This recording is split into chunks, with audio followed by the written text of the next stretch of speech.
আমাদের সমাজের লোকজন বলে যারা একলা বাস করে তাদের জীবন নাকি অসম্ভব কষ্টের। অর্থাৎ যাদের ডিভোর্স হয়ে গেছে, কোনো কারণে সঙ্গীকে হারিয়েছেন কিংবা বিয়ে করেননি, তাদের জীবনটা নাকি খুবই একঘেয়ে, খুবই বোরিং, খুবই নিরানন্দ আর অনেক দুঃখ কষ্ট দিয়ে ভরা। ওয়েল, আমিও তো আমার 4 পেয়ে বাচ্চাদেরকে নিয়ে একাই থাকি। চলুন তাহলে আজকে আমার একটা ছুটির দিনের গল্প আপনাদের সাথে শেয়ার করি। আমার জন্য উইকেন্ড শুরু হয়ে যায় আসলে বৃহস্পতিবার রাতেই। প্রয়োজনীয় কেনাকাটা আমি এদিনকেই সেরে ফেলি। এই যে এই ওমেগা 3 ডিমটা আমিও পছন্দ করি, আমার বাচ্চারাও করে। গুঁড়ো দুধ আমি নর্মালি খাই না, তবে একটু ডেজার্ট বানাবো তাই নিলাম। ইনস্ট্যান্ট নুডলস তো নিঃসঙ্গ মানুষদের বেস্ট ফ্রেন্ড। আর এই যে হাতে টাকা নেই, বিদেশি শ্যাম্পু কিনতে পারবো না, তাই ইউনিলিভারের একটা শ্যাম্পুই নিয়ে নিলাম। আর তো এই যে আনুষঙ্গিক টুকিটাকি, ও হ্যাঁ, এই যে হিং কোথায় পাওয়া যায় সবাই জানতে চাচ্ছিলেন, এই হিংটা নিয়েছি হচ্ছে আগোরা সুপার শপ থেকে। ব্রেড এটা আমি খুবই পছন্দ করি, তবে এটা বাদ দিয়ে সুগার ফ্রি ব্রেড নিলাম। আর ওই যে চিকন এক ফালি তরমুজ। শুক্রবার দুপুরে ঘুম থেকে উঠতে উঠতে বেশ দেরি হয়ে গেছে, তাই উঠেই ঝটপট রান্নাটা বসিয়ে দিয়েছিলাম।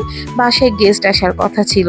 পাবদা মাছের ভুনা করেছিলাম আমার একজন বন্ধুর রেসিপিতে, সাথে করেছিলাম কবুতরের মাংস ভুনা। আমি কবুতর খাই না, কিন্তু তবুও আমার গেস্ট পছন্দ করে, তাই রান্না করতে হলো। জীবনে প্রথম আজকে আমি কবুতর রান্না করেছি, বাই দ্য ওয়ে। আর এই ছিল আমার দুপুরের খাবারের আয়োজন। ঢ্যাঁড়স ভাজা, পটল ভাজা, কবুতর ভুনা, মাছ ভুনা, ডাল আর গরম গরম ভাত।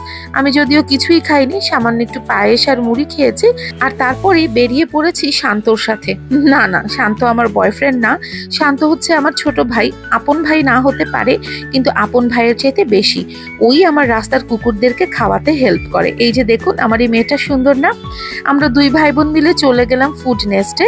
ফুড নেস্ট আমার বাসার খুব কাছেই একটা রেস্টুরেন্ট, পান্থপথে IBA হোস্টেলের ঠিক অপোজিটে। এখানকার বার্গার আমার খুবই পছন্দ। রিজনেবল প্রাইসে এদের বার্গারগুলো খুবই টেস্টি হয়। প্রাইসটা যে এত কম ধারণাই করা যায় না। শান্ত একটা চিকেন বার্গার খেলো চিজ দিয়ে, আর আমি অনেক দিন পরে একটা বিফ বার্গার খেলাম। জেনারেলি আমি বিফ খাওয়াটা অ্যাভয়েড করি। যাই হোক, বার্গার খেয়ে আমাদের পেট ভরেছে, কিন্তু মন ভরেনি। সুতরাং মামার কাছ থেকে খেলাম ভেলপুরি আর এই ছোট ফুচকা নামের অদ্ভুত মজার জিনিসটা। কি যে মজা ছিল। তারপরে ঘন দুধের চাও খেলাম, খেতে ইচ্ছা করছিল তাই। বাসায় ফিরে দেখি আমার বাচ্চারা আরাম করে সবাই ঘুমিয়ে আছে। আমি ভাবলাম এই ফাঁকে জমে থাকা কাজ শেষ করা যাক। গতকাল রাতে পায়েস রান্না করেছিলাম, সেটাকে একটু সাজগোজ করালাম। আর ফ্রেন্ডের বাসায় যেহেতু পাঠাবো, তাই একটুখানি লাড্ডুও বানালাম। চেষ্টা করেছিলাম আর একটু বেশি বানাতে, মায়ের বাসায় দেবো, কিন্তু আসলে শরীরে কুলানো না। ফ্রেন্ড অনেক কিছু গিফট পাঠিয়েছে, তাই রিটার্ন গিফট হচ্ছে এগুলো। এটা হচ্ছে মানিক বাবা। ও হ্যাঁ, আমি না ফ্রিজ বন্ধ করেছি, ফ্রিজটা ক্লিন করতে হবে।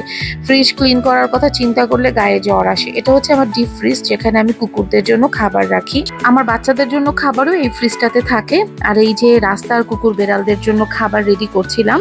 আজকে প্রায় 6-7 বছর যাবত আমি প্রতিদিন রাস্তার কুকুর বেড়ালদেরকে খাইয়ে থাকি। আজকে আমাকে হেল্প করছিল আমার মেয়ে বান্যবতী, সে প্রচন্ড বদরাগী একটা মেয়ে। আর এই যে দেখেন, নাজিয়া আপু আমাকে এই মজার ভিডিওটা এডিট করে পাঠিয়েছে, সুন্দর না? তারপরে আর কি, কিছুক্ষণ বই পড়ি, যেটা আমি প্রত্যেকদিন করি। তারপর কিছুক্ষণ বারান্দায় বসে থাকি। আর তারপর এখন আপনাদের জন্য এই ভিডিওটা এডিট করলাম। ব্যাস, এই ছিল আমার আজকের দিন।